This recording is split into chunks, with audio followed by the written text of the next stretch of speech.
Privyet, my friends. How are you? Kaktala. And what was the other word that I've been working on here? Regina said I screwed it up really bad. Where is it? Tavadish. Tavadish. Tavadish.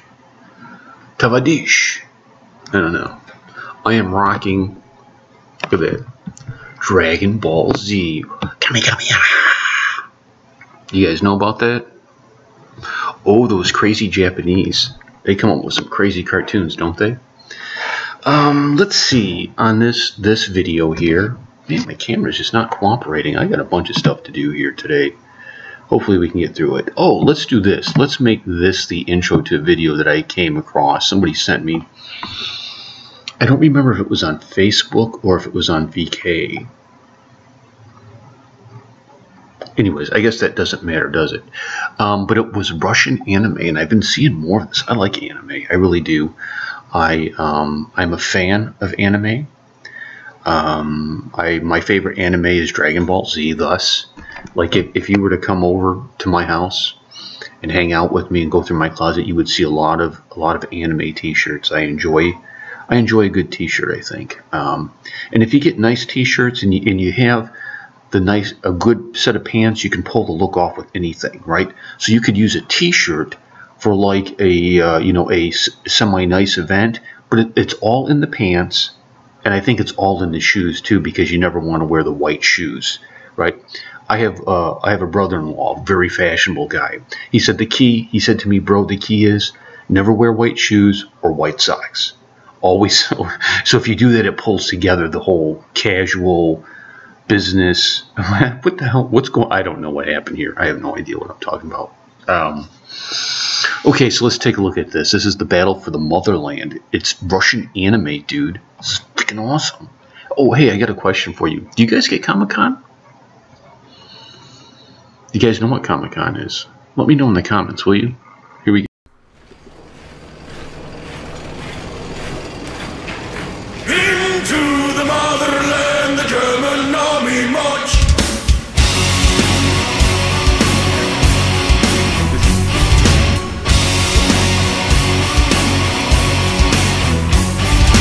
In the Soviet Union, summer 1943, tanks line up in thousands, as far as I can see. Ready for the onslaught, ready for the fight, waiting for the access to march into the trap. Reinforce the front line, force the Axis to retreat, sending all the reserves, securing their defeat. Driving back the Germans, fighting on full front, hunt them out of Russia, out of Soviet land.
Russian soil upon the Ring east. 1,000,000 men at war, the Soviet wrath unleashed. Oh, that was effing awesome. Are you kidding me?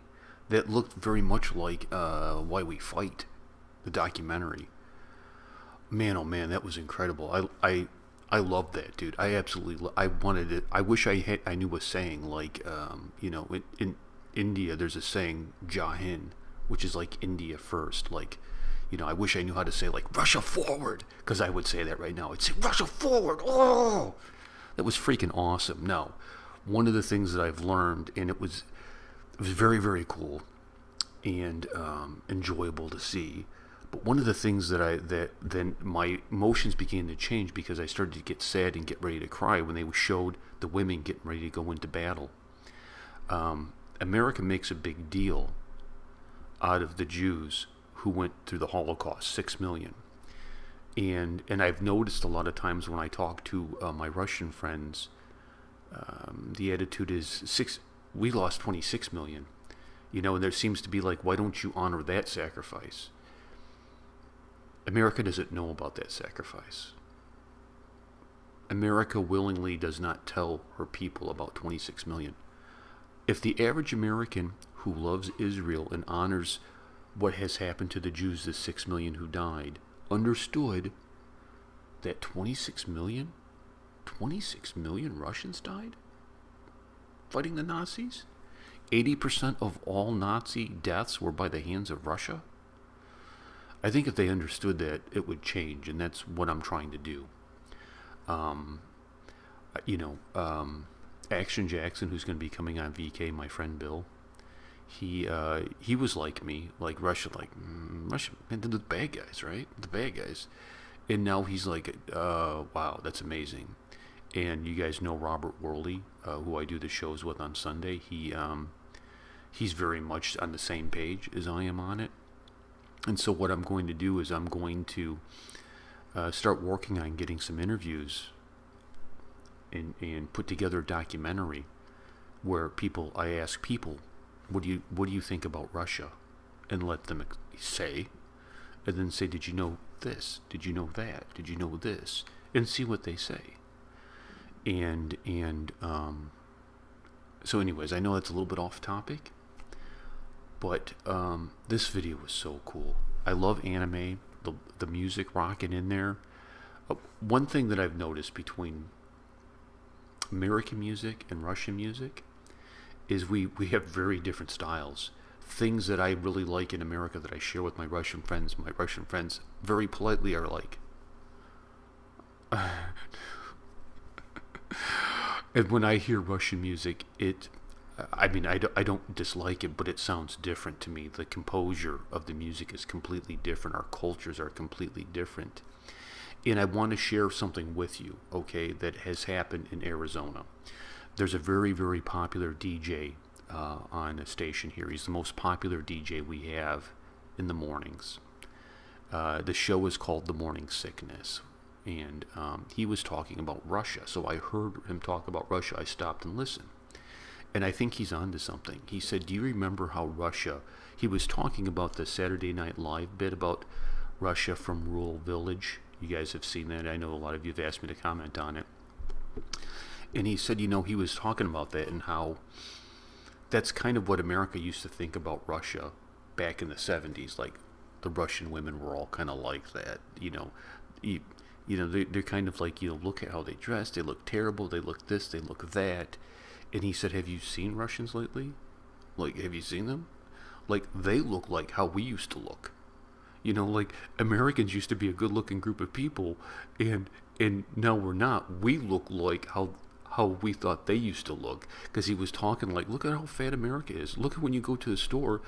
It's like every woman you read into is like the pictures of the old Russian woman, you know, fat in a nightgown with some kind of crazy head thing on. And he was just saying, like, what has happened? Did we just get replaced by Russia as far as being the cool people on the planet? And it was shocking to hear, because you typically don't hear anything positive about Russia at all. right? It's always negative, negative, negative. And it made me happy. You know, it made me happy because it helps me, because he's such a big celebrity here, it helps me to walk in his footsteps easier, you know? Because now when I talk to people, they heard him say that, and they're like, is that true? I mean, this is what I got after that show aired. Is that true? Are the Russian people really good looking? I'm like, dude, have you not seen any of the videos? Go watch my videos. Go watch the celebration in Siberia. Not only are they a beautiful people, but they're very kind. Like, you know, because it started a conversation about how rude America is. Listen, I don't personally know any of these Russians yet in VK. But I can't tell you how many times people have said, if you come to Russia, you can stay at my place. You can sleep on my couch. You can sleep in the guest room. You can you will have a good time. We will feed. I mean, it's like, you did that in America, they'd be like, I'm calling the cops. Get my gun. It's 911. America has lost her way in a lot of sense. And this is something that I share a lot with people when I talk about Russia. There was an artist called, what was his name? Was it Norman Rockwell? I think it was Norman Rockwell. He did a series of paintings of America that a lot of people hold to, like the good old days where it was mom and dad and the kid living family life and happy and healthy. And, you know, it was a picture of America in the 50s after World War II, where there was a lot of prosperity, a lot of peace, a lot of security. And he did a series of these paintings that people hold up in high regard. To me, what I see of Russia is like that, right? There's very much a sense of family that's missing from America. There's very much a sense of community, you know? I was talking with a friend, Yulia, and she was talking, and Yulia, she's on my Facebook friend, and she is probably, I think, the most important Russian that I've come across, because she questioned my line of thinking hard, that I had to go, okay, somebody is wrong here, and before I respond, I need to go find out, because if it's me, I don't want to be the guy who comes across like, no, and then you're like, oh, I was completely wrong all the way. And she made a point to me, and I think is very, very true. She said Americans are very private people. They don't talk about anything. If they need help, you'd never really know. But in Russia, it's not like that. Russians are very community. And I thought to myself, like, wow, that's amazing. Like, that is absolutely freaking amazing. She's right. It is. And, you know, I think if I went to Russia, I would be treated well. I think. Well, I think if I went to Russia, nobody would recognize me. Like, nobody would be like, oh, he's an American, unless I talked. Unless I went like, Privyet, Privyet. Then maybe they'd be like, what? Or, well, I don't know. But I think if a Russian came to America, I don't know how they would be treated. I think it depends on where you live, right? I think that if you are, the closer you are to the West Coast, the better it is for you. Because as in America, if you look at America from like the East Coast traveling west, East Coast is very, very crazy, like, you know, and then as you move west, it gets a lot lax, and you hit St. Louis and Kansas City, Missouri. It's the gateway to the west. People's attitudes completely change. They become like, yeah, who cares?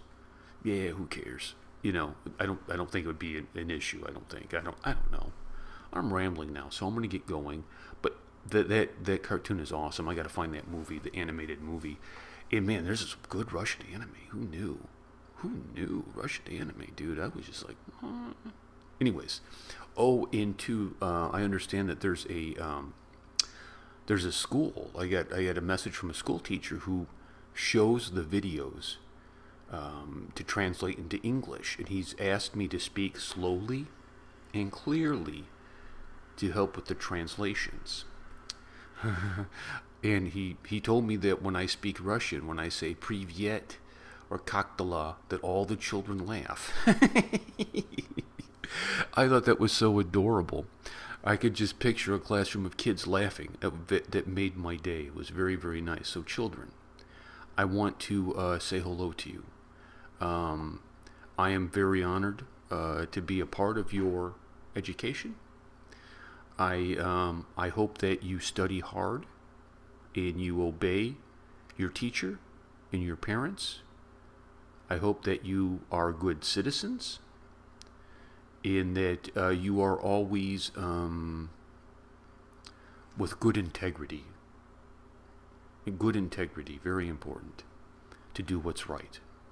Now, I would like to teach you 2 phrases of English, okay? We have a greeting.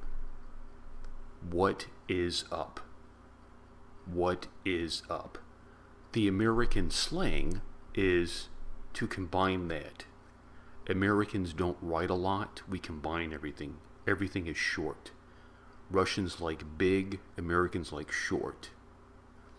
So instead of saying, what is up, Americans say, what up?